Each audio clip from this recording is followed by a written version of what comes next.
Hello student, આપણે ભણી રહ્યા છીએ પી વિભાગના તત્વો, જેની અંદર આપણે પાર્ટ 2 આજે જોવાનું છે લેક્ચર નંબર 2, જેમાં જોવાનું છે સમૂહ 15ના તત્વોની ઓક્સિડેશન અવસ્થા.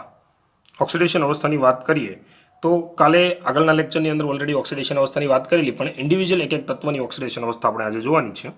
નાઇટ્રોજનની ઓક્સિડેશન અવસ્થાની વાત કરું તો -3 થી લઈને +5 સુધીની ઓક્સિડેશન અવસ્થા તમને જોવા મળે છે. પરંતુ સ્પેશિયલ કેસ માટે ઓક્સિડેશન અવસ્થા કઈ કઈ હોય આપણે એને રિલેટેડ વાત કરવાની છે. જેમ કે સ્પેશિયલ કેસની અંદર પહેલી વાત કરી દઉં તો નાઇટ્રોજનના ઓક્સાઇડ.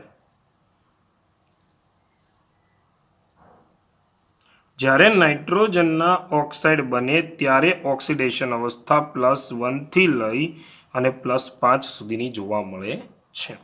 જેની અંદર કેટલાક આપણે એક્ઝામ્પલ જોઈએ એટલે વધુ આઈડિયા આવશે. જેમ કે N2O, NO, N2O3, N2O4, NO2, N2O5 જેવા ઓક્સાઇડ રહેલા છે.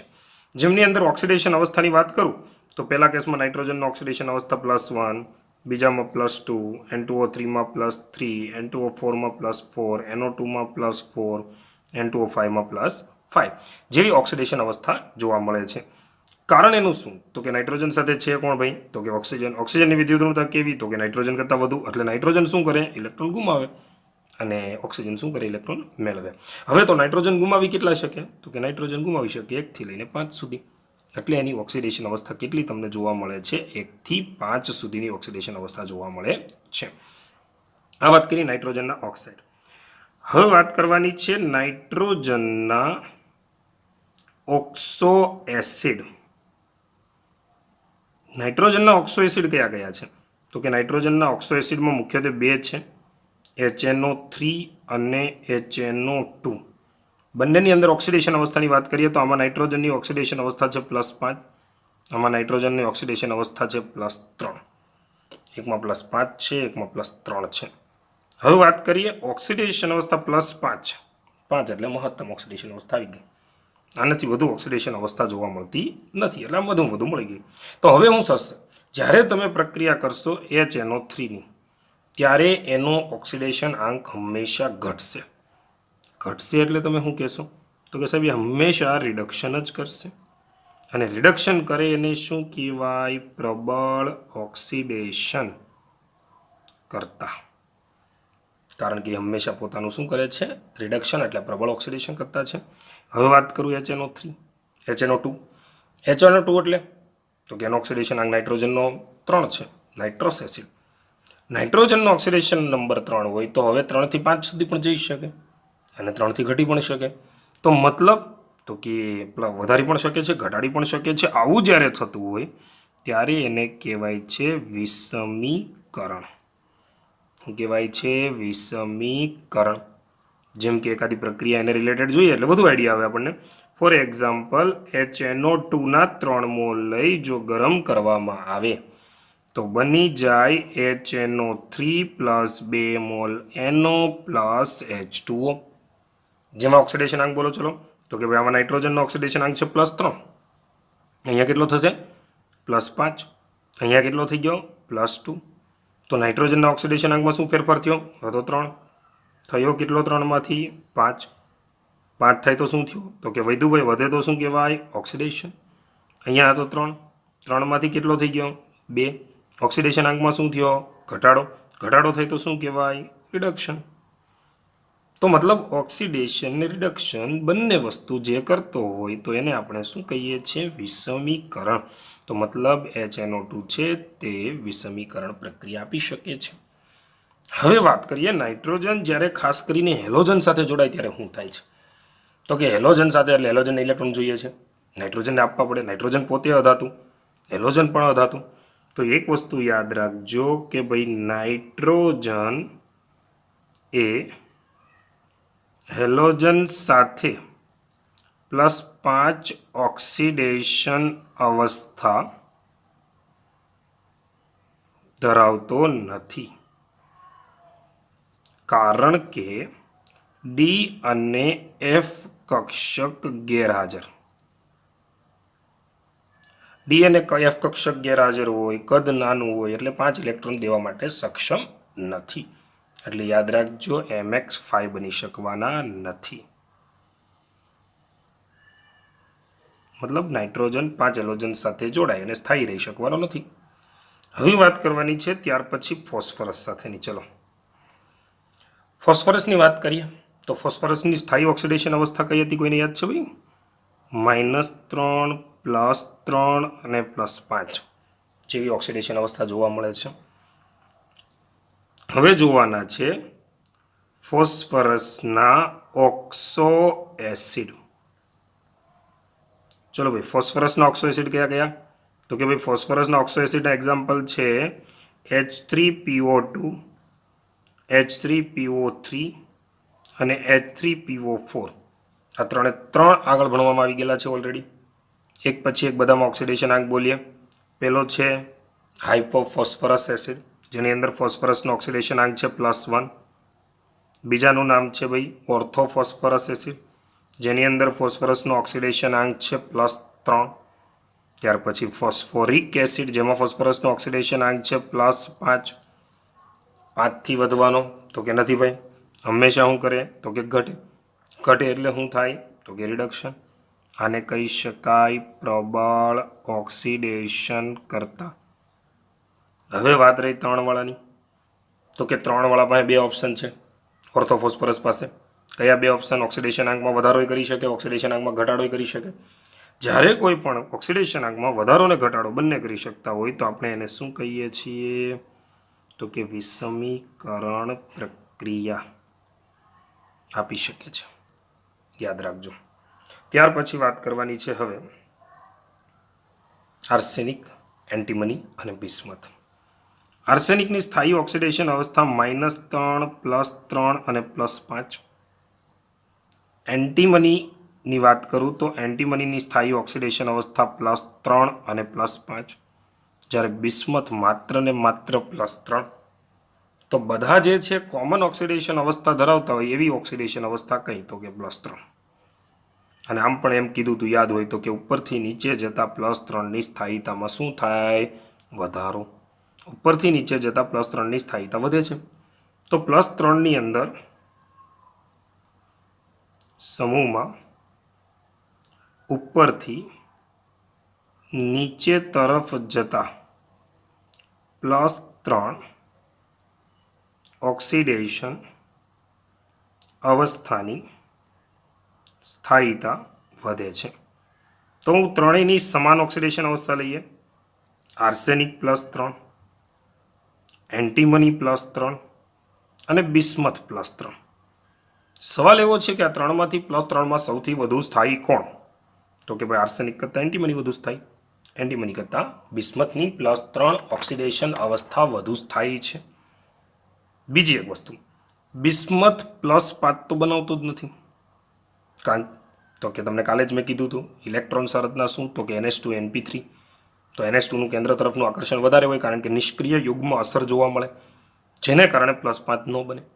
પણ હા, અનિવાર્ય સંજોગોમાં બનાવવું પડે. જેમ કે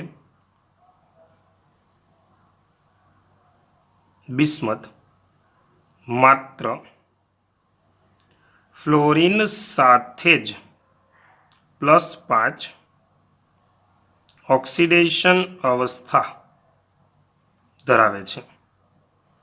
જેની અંદર એક્ઝામ્પલ લેવું હોય તો આપણે લઈ શકીએ BiF5. માત્ર ને માત્ર બિસ્મથ ફ્લોરિન સાથે જ +5 ઓક્સિડેશન અવસ્થા ધરાવે, જેનું એક જ એક્ઝામ્પલ BiF5. કારણ બાકી કોઈ કેસમાં +5 બનવાનો નથી. +3માં વધુ સ્થાયી છે.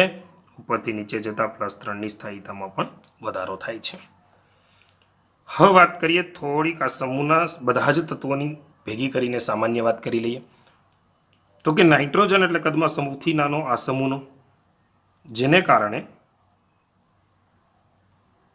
નાઇટ્રોજનની મહત્તમ બંધન ક્ષમતા 4 હોય છે. સંયોજકતા વધુમાં વધુ નાઇટ્રોજનની કેટલી તો કે 4. 4થી વધુ એ સંયોજકતા ધરાવતો નથી. તમને બધાને ખબર છે કારણ તો કે કારણ કે ડી અને એફ કક્ષક હાજર નથી, કદ નાનું છે. ત્રિજ્યા નાની છે, વિદ્યુત ઋણતા વધારે છે, એન્થાલ્પી વધારે છે, એટલે +4થી વધુ સંયોજકતા ધરાવતો નથી. આ સમૂહના અન્ય તત્વ 5 અથવા 6 જેવી મહત્તમ બંધન ક્ષમતા ધરાવે છે, કારણ કે બધાને ખબર છે એની પાસે ડી અને એફ કક્ષક હાજર હોય છે, એટલે 5 અને 6 જેવી મહત્તમ બંધન ક્ષમતા ધરાવી શકે છે. જેની અંદર આપણે વાત કરીએ તો એક એક્ઝામ્પલ આપી દઉં તમને. PF6-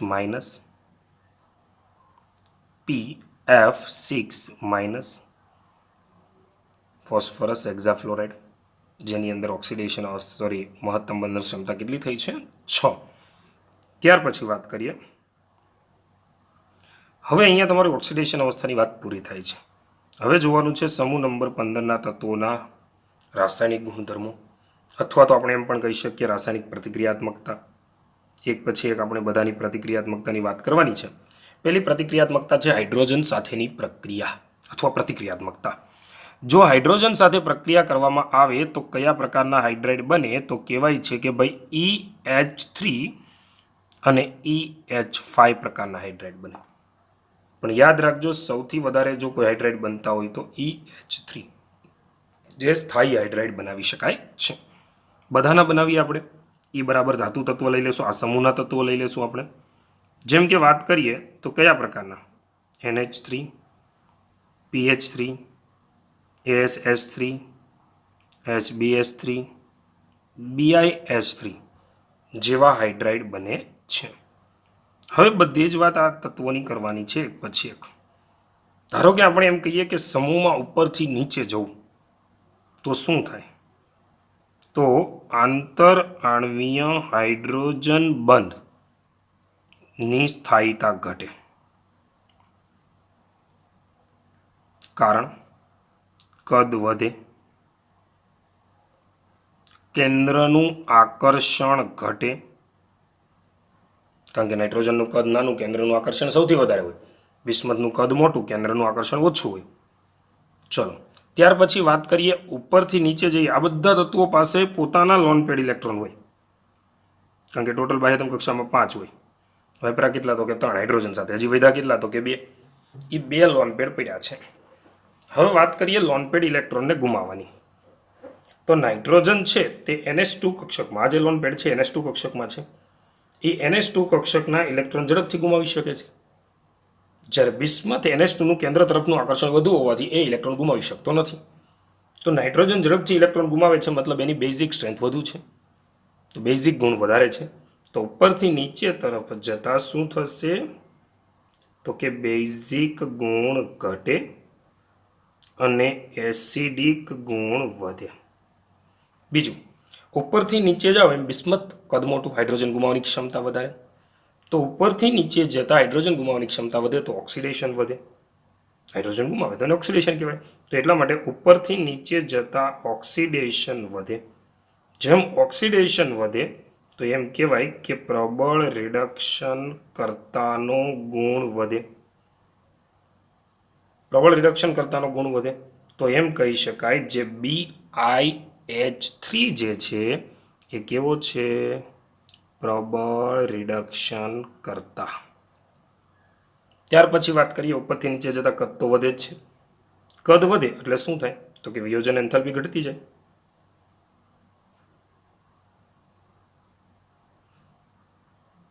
વિયોજન એન્થાલ્પીમાં શું થતો જાય છે? ઘટાડો થતો જાય છે.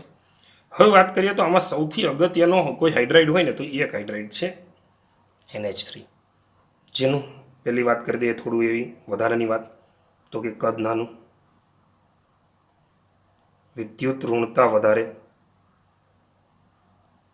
ત્યાર પછી કદ નાનું, વિદ્યુત ઋણતા વધારે, એટલા માટે યાદ રાખજો ઘન અને પ્રવાહી બંને અવસ્થામાં હાઇડ્રોજન બંધ ધરાવે છે.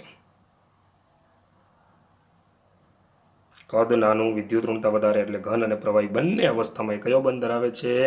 હાઇડ્રોજન બંધ ધરાવે છે. અને ગલનબિંદુ પણ ઊંચા છે, આપણે આગળ ભણી જ ગયા છીએ, પણ યાદ રાખજો એ પણ વાત. હવે વાત કરી હાઇડ્રાઇડની, હાઇડ્રોજન સાથેની પ્રતિક્રિયાત્મકતાથી જે હાઇડ્રાઇડ બને છે એની વાત. બીજું એક યાદ રાખજો, NH3 એક જ એવો છે કે જે બિનઝેરી છે. અગત્યની વાત છે, યાદ રાખજો. જ્યારે આ સમૂહના બીજા હાઇડ્રાઇડ છે તે ઝેરી છે, જેમ કે PH3 ફોસ્ફીન અતિ ઝેરી છે. પણ યાદ રાખજો, નાઇટ્રોજનનો જે હાઇડ્રાઇડ છે ઝેરી નથી, બિનઝેરી છે. હવે ત્યાર પછી વાત કરવાની છે ઓક્સિજન સાથેની પ્રતિક્રિયાત્મકતા. જો ઓક્સિજન સાથેની પ્રતિક્રિયાત્મકતાની વાત કરીએ તો ઓક્સાઇડ બને. કયા પ્રકારના ઓક્સાઇડ બને? તો કે એક્ઝામ્પલ તરીકે લઈએ આપણે, તો નોર્મલી બે પ્રકારના ઓક્સાઇડ બનતા હોય છે. કયા કયા? E2O3 અને E2O5. એ બરાબર આ સમૂહના તત્વો લઈ શકાય. જેમ કે હું નાઇટ્રોજન લઈ લઉં તો N2O3 અને N2O5 જે એક આણ્વીય છે. N2O3 અને N2O5 તમને મળી રહી છે. પરંતુ હવે પછી બનવાનું છે P2O3, પણ એ સ્થાયી ન રહી શકે, તો બને P4O6 અને બીજું બને P4O10, જેને કહેવાય છે દ્વિઆણ્વીય. શા માટે? તો કે P2O3 બેને ભેગા કરી દો એટલે P4O6 બની ગયો. P2O5 બેને ભેગા કરી દો, P4O10 બની ગયો. ત્યાર પછી વાત કરીએ તો સેમ વસ્તુ, ત્યાર પછી arsenic, AS4O6, AS4O10, antimony, bismuth. એક નાઇટ્રોજન જ એવો છે કે જે કેવો છે ભાઈ? એક આણ્વીય સ્વરૂપે તમને મળી રહે છે. હવે નાઇટ્રોજન અને ફોસ્ફરસ જે બંને કેવા પાછા? તો કે અધાતુ તત્વ. જે અધાતુ તત્વ છે એના ઓક્સાઇડ હંમેશા કેવા હોય? તો કે એસિડિક ઓક્સાઇડ હોય. જ્યારે આર્સેનિક અને એન્ટીમની કેવા? તો કે બંને છે અર્ધધાતુ. અર્ધધાતુના ઓક્સાઇડ હંમેશા કેવા હોય? તો કે ઉભયગુણી હોય. બિસ્મથ પોતે કેવો? તો કે ધાતુ તત્વ. ધાતુ તત્વના ઓક્સાઇડ હંમેશા કેવા હોય? તો કે બેઝિક ઓક્સાઇડ. યાદ રાખજો ખાસ.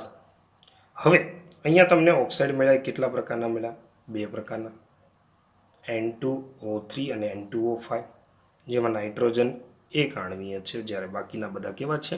દ્વિઆણ્વીય, મતલબ બબે અણુ ભેગા હોય છે. જેમ કે મેં વાત કરી P2O5 બેને ભેગા કરી દો એટલે તમે શું બની જાય? P4O10. એવી જ રીતે P2O3 ને ભેગા કરી દો એટલે P4O6 બની જાય. હવે પછી વાત કરીએ તો વધારે એસિડિક કોણ? 3 વાળા, મતલબ ટ્રાયોક્સાઇડ કે પેન્ટોક્સાઇડ? હવે ટ્રાયોક્સાઇડ અને પેન્ટોક્સાઇડની કમ્પેરિઝન કરીએ તો યાદ રાખવું ખાસ, E2O3 કરતાં E2O5 વધારે એસિડિક ગુણ ધરાવે છે. તો કમ્પેરિઝન નાઇટ્રોજનમાં હું કરું, N2O3 કરતાં N2O5 વધારે એસિડિક ગુણ ધરાવે છે ભાઈ. હવે વધારે સમજવું હોય તો એવું કહી શકીએ કે N2O3 ની તમે પાણી સાથે રિએક્શન કરો, ચલો તો શું બનશે? કોઈને ખબર છે? HNO2 plus HNO2, nitrous acid. But N2O5 ની પાણી સાથે રિએક્શન કરો તો બની જશે HNO3 પ્લસ HNO3, મતલબ પ્રબળ એસિડ બન્યો. એટલે એમ કહેવાય છે કે N2O5 જેનો ઓક્સિડેશન નંબર વધારે છે, કારણ કે આમાં નાઇટ્રોજનનો ઓક્સિડેશન નંબર કેટલો હોય? +5, અને આમાં નાઇટ્રોજનનો ઓક્સિડેશન નંબર +3. તો એટલા માટે +3 કરતાં +5 વાળા વધુ એસિડિક હોય છે. વધુ ઓક્સિડેશન આંક ધરાવતા ધાતુના કે અધાતુના ઓક્સાઇડ એ વધુ એસિડિક હોય છે. અધાતુના ઓક્સાઇડની આપણે વાત કરીએ છીએ અહીંયા. ત્યાર પછી વાત કરીએ હેલોજન સાથેની પ્રતિક્રિયાત્મકતા. હેલોજન સાથેની પ્રતિક્રિયાત્મકતાથી શું બને? તો કે હેલાઇડ. કેટલા પ્રકારના હેલાઇડ બને? બે પ્રકારના, EX3 અને EX5. એમ બે પ્રકારના નોર્મલી હેલાઇડ બને છે. જેમાં પહેલી વાત આપણે કરવાની છે નાઇટ્રોજન. ચલો, નાઇટ્રોજન NX3 પ્રકારના હેલાઇડ ધરાવે છે. જેમાં હું વાત કરું તો NF3 બિનવિસ્ફોટક છે, પરંતુ NCl3, NBr3, Ni3 આ ત્રણ કેવા છે ભાઈ? વિસ્ફોટક. ખાસ યાદ રાખજો, ઘણી બધી વખત આ ક્વેશ્ચન પૂછાઈ ગયેલો છે. નાઇટ્રોજનનો કયો ઓક્સાઇડ સ્થાયી છે? તો કે માત્ર ને માત્ર NF3 જે બિન વિસ્ફોટક છે. બાકીના બધા જ કેવા છે? વિસ્ફોટક. આ વાત કરી ટ્રાય હેલાઇડની. હવે નાઇટ્રોજનના પેન્ટા હેલાઇડની વાત કરું તો કે નાઇટ્રોજન પાસે ડી કક્ષક હાજર ન હોવાથી તે પેન્ટાહેલાઇડ MX5 બનાવી શકતો નથી. નાઇટ્રોજનનો માત્ર અને માત્ર કયો બને? ટ્રાયહેલાઇડ. પેન્ટાહેલાઇડ શક્ય બનતો નથી. પરંતુ આ સમૂહના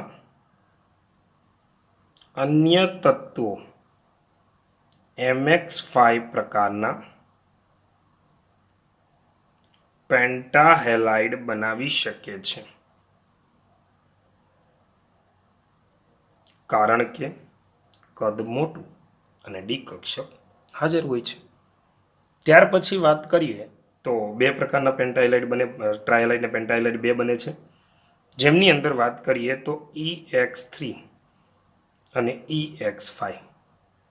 જેમાં વધુ સહસંયોજક કોણ અથવા વધુ પ્રબળ કોણ? તો પેન્ટાહેલાઇડ વધુ સહસંયોજક હોય છે, 5 ઇલેક્ટ્રોન વપરાઈ જાય છે. જ્યારે આ કેવા હોય છે? ઓછા સહસંયોજક હોય છે. ટ્રાયહેલાઇડની કમ્પેરિઝનમાં પેન્ટાહેલાઇડ વધુ સ્ટેબલ છે અને વધુ સહસંયોજક છે. બંને સામે સામે અધાતુ જ છે.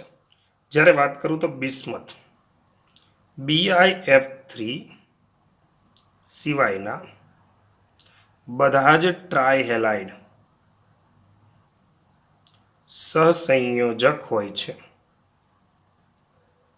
માત્ર ને માત્ર BiF3 સિવાયના બધા જ ટ્રાયહેલાઇડ કેવા હોય છે? સહસંયોજક. તો તમને એમ થાય છે BiF3E કેવો છે? તો કે ભાઈ એમની અંદર આયનિક બંધ હોય. આયનિક બંધ હોવાનું કારણ શું? તો કે બિસ્મથનું કદ કેવું? મોટું. ફ્લોરિનનું કદ કેવું? તો કે નાનું. બિસ્મથ ઇલેક્ટ્રોન ગુમાવે અને ફ્લોરિન ઇલેક્ટ્રોન મેળવી લે. તો એટલા માટે આયનિક વર્તણૂક જોવા મળે છે. હવે વાત કરવાની છે ધાતુ સાથેની પ્રક્રિયા. તો યાદ રાખવાનું એ છે કે ધાતુ સાથે જ્યારે તમે પ્રક્રિયા કરાવો ત્યારે દ્વિઅંગી સંયોજન બને છે. કેવું સંયોજન બને?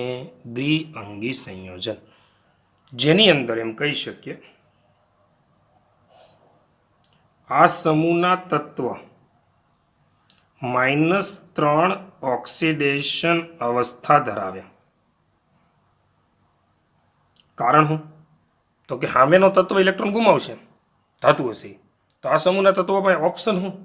તો કે ઇલેક્ટ્રોન મેળવવાનું. એક જ ઓપ્શન છે, બીજો કોઈ છે નહીં. મેળવે એટલે કેટલા મેળવી શકે? તો કે 3. કારણ ઇલેક્ટ્રોન સંરચના શું? તો કે ઇલેક્ટ્રોન સંરચના આપણે બધાને ખબર જ છે, NH2 NP3. તો બાહ્ય તમ કક્ષામાં વેકેન્ટ પોઝિશન કેટલી? તો કે 3. તો મેળવી શકે કેટલા? તો કે વધુમાં વધુ 3. એથી વધારે મેળવી ન શકે. હવે વાત કરીએ કેટલાક એક્ઝામ્પલ. ધારો કે સમૂહ એકનો કોઈ ધાતુ તત્વ છે અને જોડાય છે, તો Li3N આવા બની શકે, જે લિથિયમ નાઇટ્રાઇડ જેવા છે. ધારો કે સમૂહ 2નો કોઈ છે, કેલ્શિયમ જેવા, CH3N2 કેલ્શિયમ નાઇટ્રાઇડ છે. મેગ્નેશિયમ છે તો Mg3N2 મેગ્નેશિયમ નાઇટ્રાઇડ છે. ધારો કે ત્યાર પછી જોડાય છે આર્સેનિયમ, સોડિયમ સાથે જોડાણો તો Na3N સોડિયમ આર્સેનાઇડ. ધારો કે મેગ્નેશિયમ જોડાણો Mg3N2 મેગ્નેશિયમ નાઇટ્રાઇડ. જેવા તત્વો બને છે. ત્યાર પછી ધારો કે બિસ્મથ જોડાઈ ગયો, તો બિસ્મથ જોડાઈ ગયો તો Mg3Bi2, તો એમ કહેવાય છે કે મેગ્નેશિયમ બિસ્મથાઇડ. આવા ઘણા બધા બની શકે, પણ બધામાં એક વસ્તુ તમે જુઓ ને તો ખ્યાલ આવશે. નાઇટ્રોજન કેટલો ઓક્સિડેશન અંક? -3. આમાં નાઇટ્રોજન -3, આમાં નાઇટ્રોજન -3. ખબર પડે છે? આ નાઇટ્રોજનના લીધા છે અહીંયા મેં, એટલા માટે હમણાં બીજા એક્ઝામ્પલ આપણે થોડાક લઈએ. ઓકે, તો આમાં બધામાં નાઇટ્રોજનનો ઓક્સિડેશન અંક કેટલો બને છે? -3. બિસ્મથ પણ અહીંયા લઈ લીધો છે, -3. ત્યાર પછી વાત કરીએ તો ધારો કે તમારે તત્વ આર્સેનિક લેવો છે તો લઈ શકાય, કોઈ પ્રોબ્લેમ નથી. સોડિયમ Na3As, સોડિયમ આર્સેનાઇડ બનાવી શકાય, કેમ નહીં? આ સોડિયમ નાઇટ્રાઇડ છે. ત્યાર પછી ધારો કે મેગ્નેશિયમ લીધો Mg3, સોરી અહીંયા બધા નાઇટ્રાઇડ જ લીધા છે, ઉપર પણ નાઇટ્રાઇડ જ લીધા હતા. અહીંયા Na3As, અહીંયા Mg3As2, sodium arsenide, magnesium arsenide. Antimonide પણ બનાવી શકાય, જેમ કે ઝિંક સાથે એન્ટીમોનાઇડ Zn3Sb2, જેને શું કહેવાય છે તો કે ઝિંક એન્ટીમોનાઇડ. આવા જુદા જુદા એક્ઝામ્પલ તમે જાતે બનાવી શકો છો, અહીંયા લખ્યા છે એના તમારે લખવા જરૂરી નથી. આ વાત સાથે અહીંયા રાસાયણિક પ્રતિક્રિયાત્મકતા પૂરી થાય છે. હવે આગળનો ક્વેશ્ચન આપણે નેક્સ્ટ લેક્ચરમાં કન્ટિન્યુ કરશું. આભાર.